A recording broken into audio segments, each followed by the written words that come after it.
I was 16 when I started working at the shop. Back then, it was just a dusty little warehouse on the edge of town. Concrete floors, humming fluorescents, and shelves stacked with cardboard boxes that always seemed one breath away from collapsing. Dad called it a humble beginning. I called it home. While my friends were spending their weekends at parties or on road trips, I was hauling pallets, managing invoices, and answering customer calls with a smile too big for my tired eyes. Every corner of that place carried my fingerprints. Every spreadsheet, every process, every long night spent figuring out how to make things run just a little smoother. At first, Dad appreciated it. He used to ruffle my hair and say, "You're sharper than most of the guys I hire, Lil." That meant something. It was rare for him to say anything that wasn't soaked in sarcasm or irritation. My brother Derek was different. He was 3 years older. Charming, careless, always the golden boy. While I was sweating in the warehouse, Derek was off finding himself at one expensive college after another. He never stayed long. Too many parties, too many excuses, too little accountability. And yet, Dad never judged him the way he judged me. "He'll come around," Dad always said. "He just needs time." But I didn't get time. I got expectations. By the time I turned 25, our family business, once just a cluttered supply hub, had become a full-service distribution company with regional contracts and a growing reputation. I'd streamlined operations, built a customer service team from scratch, and even convinced Dad to go digital. Revenue soared. By 28, we were worth $60 million. And still, I was just helping out. I wasn't a partner. I wasn't even salaried. I was just the daughter. The daughter who, apparently, didn't count. I kept going, though. Because I believed that someday my loyalty would matter. That I'd prove myself enough for Dad to see me not just as the kid who worked hard, but the woman who made it all happen. Then came last Friday. We were in the conference room, Dad, Derek, and me. There was no warning, no preamble. Just Dad sipping his coffee like he was about to tell me we were out of toner. "Starting next quarter," he said, "Derek's going to take over client relations and strategic growth." I blinked. That's my role. Derek shrugged, lounging in the seat like it was his throne. "Time to step aside, Lil." Then he smirked. "You're kind of worthless now." The words sliced deeper than I expected. Not because I believed them, but because he did. Because Dad did. I turned to my father, waiting for him to push back, to defend me. He didn't. He just nodded. "It's for the best." That moment, it's burned into my memory. The way Derek smiled like he'd finally won. The way my father looked at me like I was just an old fixture in a building he was about to remodel. I didn't say a word. No arguments, no begging, no tears. I simply stood, gathered my things, and walked out. But as I closed the door behind me, I made a silent promise. They thought I was leaving quietly. They thought I'd just fade into the background like all my effort, all my sacrifice, had never mattered. They had no idea what was coming. Because I wasn't just the daughter. I was the architect of this company. And the following Monday, they were going to learn exactly what that meant. Monday morning arrived with the same sky, the same street noise, the same scent of burnt coffee at the corner cafe. But nothing felt the same. Not to me. I stood outside our company's headquarters, staring at the familiar building I had helped rebuild from the inside out, both literally and figuratively. The glass walls reflected the morning sun, just like always. But today they felt like a mirror held up to something I could no longer recognize. The company was no longer mine, or so they thought. I walked through the front doors without hesitation, nodding to the receptionist who gave me an awkward half smile. She had heard. I could see it in her eyes. The sympathy, the confusion, the unspoken, "Are you okay?" I didn't answer. I didn't need to. The hum of keyboards and phones filled the air as I passed through the office floor. Whispers trailed behind me. Soft, uncertain. "She's here." I thought she quit. Didn't Derek take over? I kept walking. I wasn't here to explain myself. I was here to finish what I started. My office was exactly how I'd left it. Organized, focused, mine. Even the photo of my mom and me on the desk hadn't been touched. Funny, my father had always said we should leave personal matters at home. Yet here he was, dragging family drama into the boardroom like a wrecking ball. I booted up my computer and slid a slim folder from my bag onto the desk. Inside, signed documents, email threads, timestamps, and contracts. I'd spent the entire weekend preparing every detail. Not in revenge, not in anger, but with precision. Because unlike my brother, I didn't run on emotion. I ran on facts. I opened a secure file and typed in the password I had never once shared. My fingers hovered over the keyboard as I pulled up the one document Derek and Dad had forgotten about. Or maybe had never known existed. Employee Equity Memorandum, January 3rd, 2016. Signed by my father back when we were just trying to survive. When I was still his secret weapon. The document outlined a 22% equity transfer to me in lieu of salary, structured as silent shares. Dad had insisted it remain off the books to avoid friction with investors. "You'll get your real recognition one day," he had told me. "This is just temporary." Like everything else, I was supposed to be temporary. But those shares? They weren't.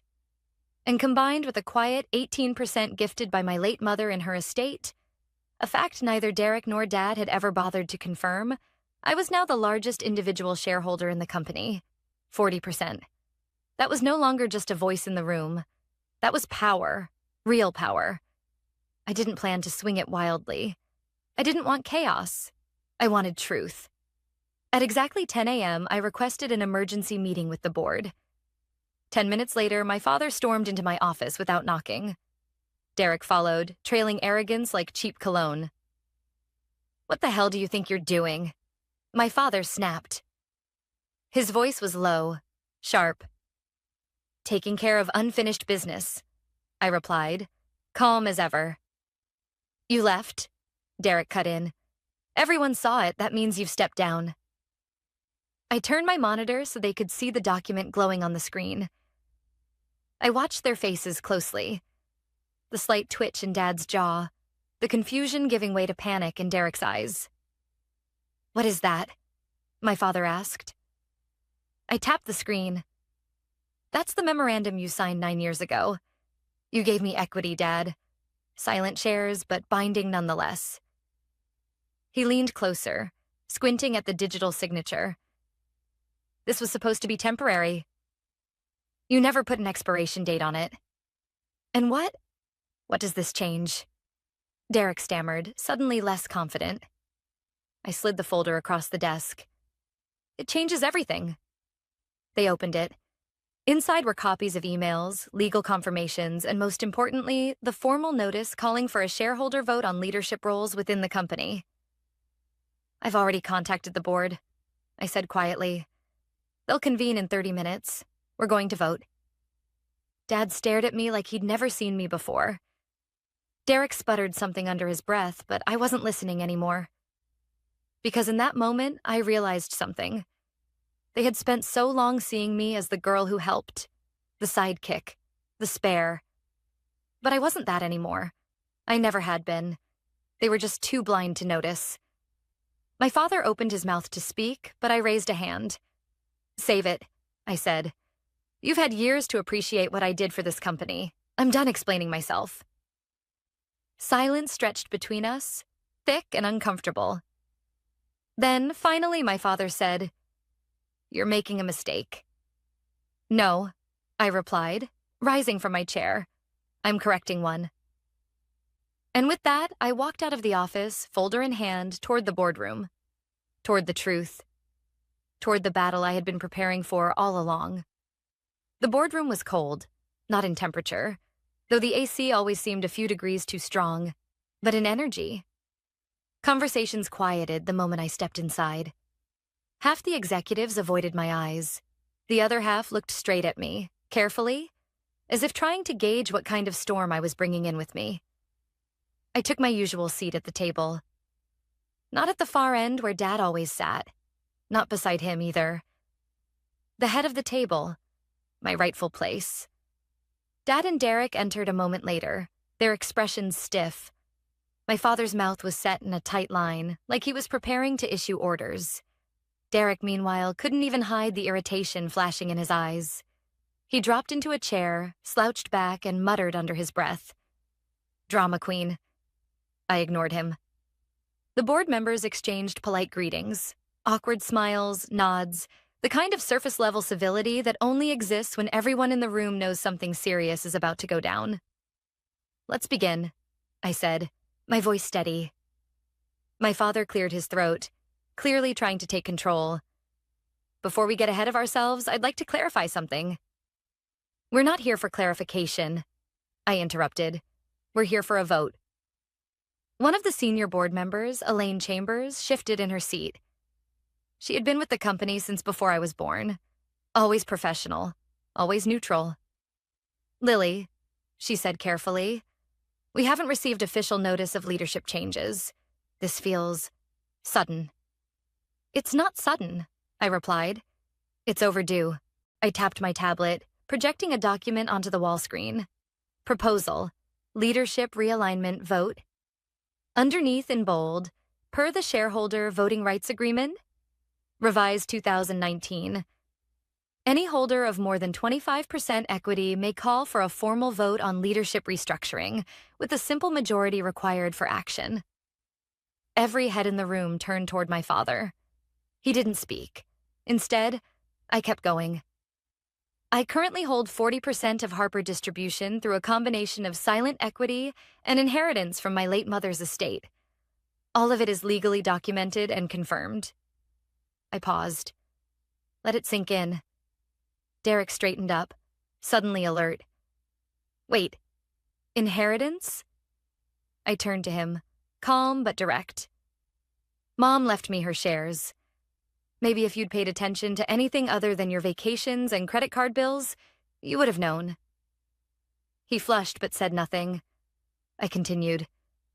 "Over the past 10 years, I've overseen every major operations expansion, negotiated our biggest contracts, and built our customer retention rate to industry-leading numbers.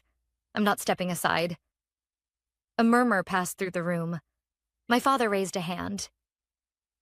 "This company was founded by me. It's my name on the papers, and I've made the hard decisions to bring us this far." "No," I said sharply. "You made the early decisions, but I made the ones that mattered most." I pulled up a graph. Revenue, profit margins, market share, all showing exponential growth. Starting the year I took over operations. I turned to the board. "I've been quiet for years. I let the title stay under my father's name. I let my brother waltz in and out without consequences. I stayed in my lane. But last week I was told, by my own family, that I'm worthless, that I need to step aside." The words stung even now. "But I won't." A long pause followed. Then Elaine leaned forward. "And what exactly are you proposing, Lily?" I looked directly at her. "I'm proposing a formal vote. One item on the agenda: who leads this company moving forward." "And if the board doesn't vote in your favor?" another member asked. I smiled, but it didn't reach my eyes. "Then I'll sell my 40% on the open market, preferably to a competitor. Let's see how long we last then." That got their attention. Even Derek's cocky grin faltered. "You wouldn't?" my father snapped. "I would," I replied. "And I will." Silence gripped the room like a vice. Then, slowly, Elaine reached for her tablet. "I vote in favor of Lily Harper as CEO." One by one, the votes came in. A few hesitant, some firm, one abstention. But it didn't matter. I had the majority. When the final tally was displayed on the screen, Lily Harper, 6 votes. James Harper, 2. I let out a breath I didn't realize I'd been holding. It was done. My father didn't say a word. He simply stood, adjusted his suit jacket, and walked out of the boardroom without looking back. Derek remained seated, stunned, like the floor had dropped beneath him. I looked at him, finally, and said, "You said I was worthless." He blinked. I leaned closer. I just proved otherwise. And with that, I stood, still calm, still steady, and walked out of the boardroom. For the first time, not as the helper, not as the daughter, but as the one in charge. The boardroom vote may have been over, but the battle had just begun. By Tuesday morning, the entire company knew. The usual buzz around the office felt strained, hushed. Conversations died when I walked by. Some employees gave me wide-eyed glances, like I'd just pulled off a hostile takeover. Others averted their eyes, unsure where their loyalties should lie now.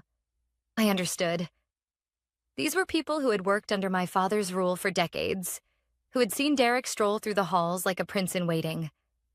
I had always been the silent engine, the fixer behind the curtain. Now, I was the face of the company, and they didn't know what to make of me. Still, I showed up. I walked in early, as I always did. I greeted the receptionist. I stopped by the operations floor. I answered emails before most people had clocked in. Because being the CEO wasn't about titles or status. It was about showing up again and again, even when people whispered, even when it hurt. Especially when it hurt.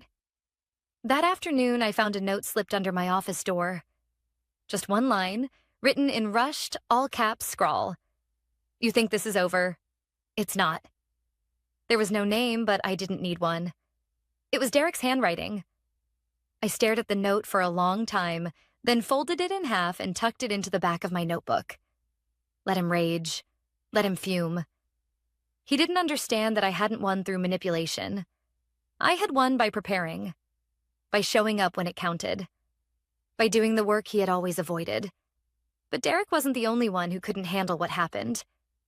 Late that evening, as I sat alone in my office going over quarterly projections, my phone buzzed. Dad. I stared at the screen for a few seconds before answering. Lily, he said, voice gruff, tired. I said nothing. I want to talk, he continued, face to face. Now? Come to the house, he said, please. It was the first time in years he had said that word to me. I pulled up to my parents' house just after 9 p.m. The porch light was on, casting a soft glow over the cracked steps and ivy-covered columns. I used to love this house as a kid. It felt so much bigger back then. Safe. Warm. Now it just felt like a monument to everything unspoken. Dad was waiting in the kitchen, sitting at the table with a half-empty glass of whiskey. He didn't stand when I entered. I heard about the vote, he said. You were there, I replied. You know what happened. He nodded slowly. You embarrassed me. I raised an eyebrow. You tried to erase me. Silence. He looked older than I remembered, not just in the way his hair had gone completely gray or the lines carved deep around his mouth, but in his posture. His shoulders were slumped, like the weight of the truth had finally found him. You were never supposed to take it this far, he said. No, I said. I was never supposed to fight back. You were my daughter, Lily. I thought you understood the plan. What plan? I asked, genuinely confused. He took a breath, long and slow. Derek was always going to lead. That was expected. You were supposed to support him. You were good at that. The words burned. Not because they were surprising, but because deep down I had always feared they were true.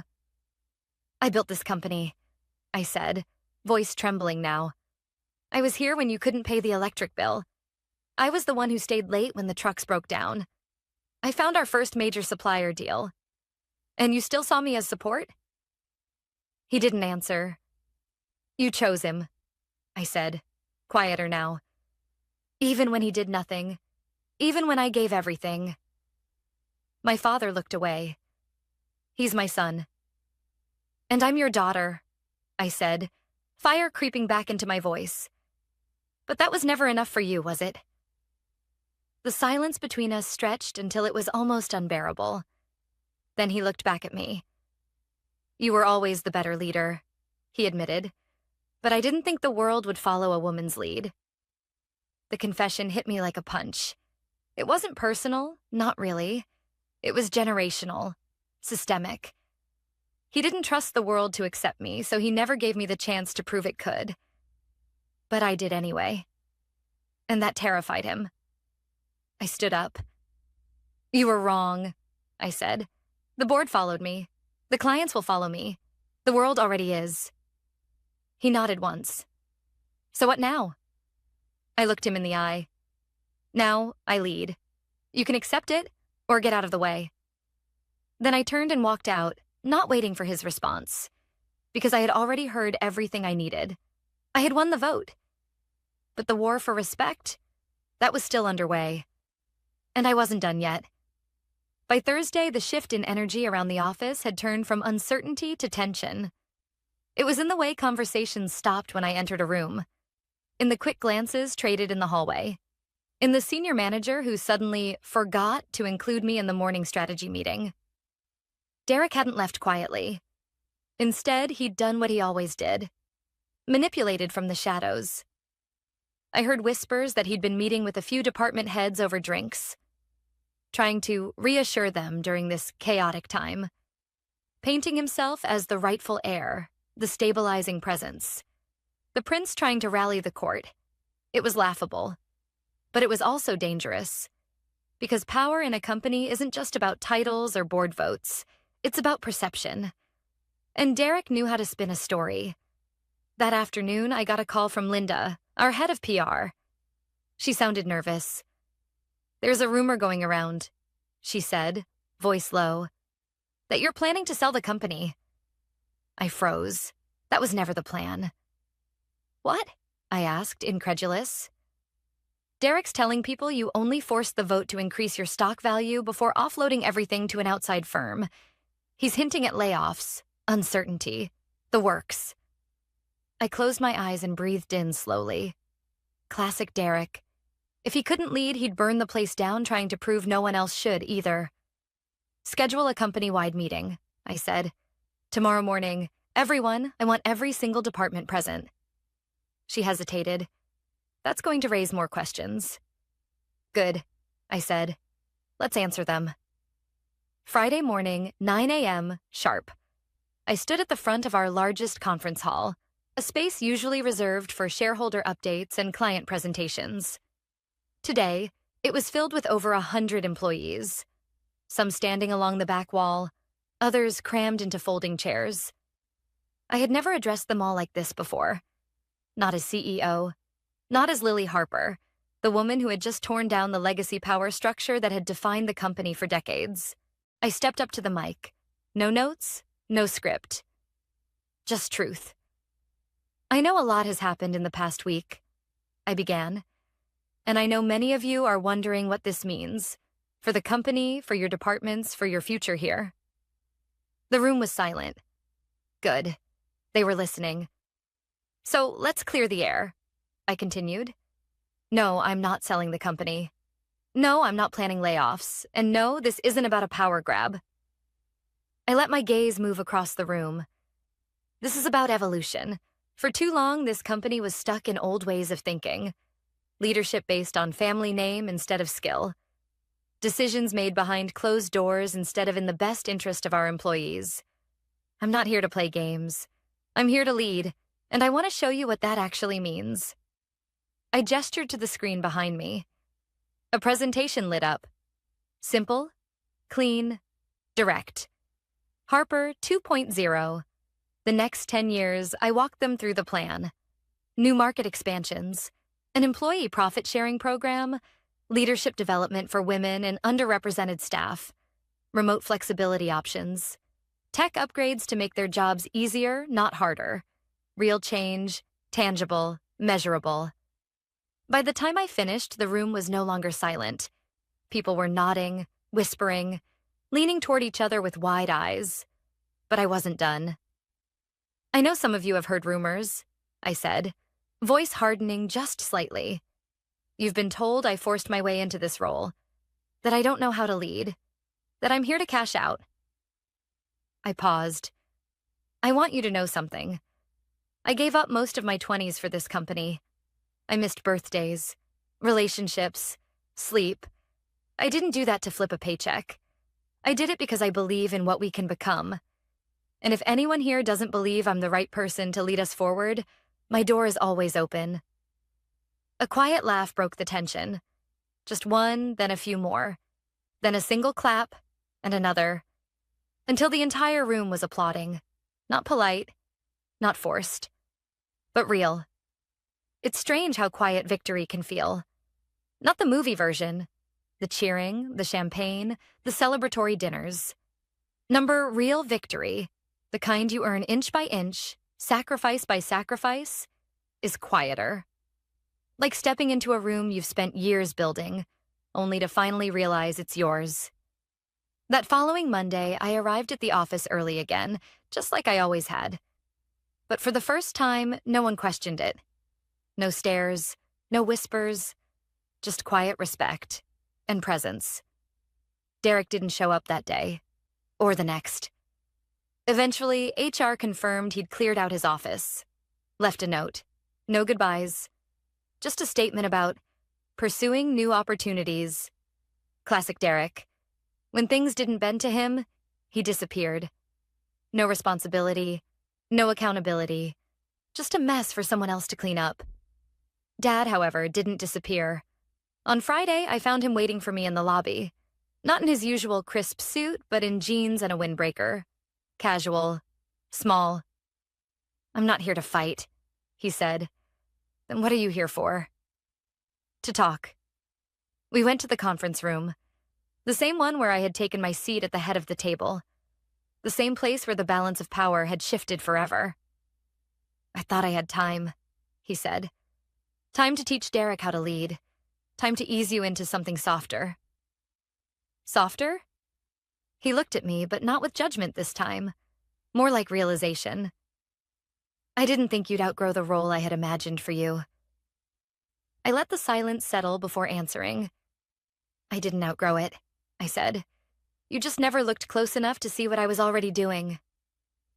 He nodded slowly. "You were right about the vote. The shares, the company, all of it." It wasn't an apology, but it was closer than anything he'd ever given me. "I don't need you to validate me anymore," I said, honest and calm. "But I do need you to understand something." He sat back, arms crossed, listening. "This company isn't just numbers and contracts, it's people. It's purpose. It's mine because I was the only one who treated it like a living thing instead of a birthright. I earned this." "I know," he said quietly. I studied him for a long moment. He looked older now, not just in appearance, but in spirit. As if watching me take the reins had shown him something he wasn't prepared to face. Regret. Maybe not for how he treated me, but for realizing too late that he had underestimated the one person who'd never stopped fighting for him. For us. "I'm retiring," he said finally. "Fully. No consulting, no shadow deals. I'll keep my small stake, but the rest, I'm transferring to you." I didn't move. "You should have done that years ago." "I know," he said again. "But back then, I didn't see you as a leader. I saw you as my daughter." "And now?" "Now I see both." We didn't hug. We didn't shake hands. We just sat there in the quiet for a moment longer. Two people finally seeing each other clearly for the first time. When he left, I didn't feel triumphant. I felt free. It's been 6 months since the day I took control. We've hit new revenue records, expanded to 2 new regions, and our employee satisfaction rating is the highest it's ever been. The profit-sharing program is thriving. And the leadership team? More diverse. More forward-thinking. More real. But the win I'm proudest of? A small moment last week. I passed by one of our junior analysts giving a tour to a group of interns. She pointed to the executive wing and said, "That's where Lily Harper's office is. She's the reason I want to be in leadership one day." That's what legacy is. Not a name on a door, not shares or power or headlines, but impact. Real, quiet, lasting impact. I still think about that day in the boardroom, about Derek's voice dripping with contempt, telling me I was worthless. But now, when I hear those words in my mind, I don't feel pain. I feel power. Because I know what I am. I'm not just a daughter. I'm not just a worker. I'm not someone who needed permission to lead. I'm the woman who built a legacy from the ground up and refused to let anyone take it from her. So to every person who's been told to step aside, to every woman who's been underestimated, sidelined, or dismissed, don't wait for the title. Don't wait for their approval. Build it anyway. And when they finally look up, make sure they see everything they were too blind to notice. Because sometimes the sweetest revenge is becoming undeniable.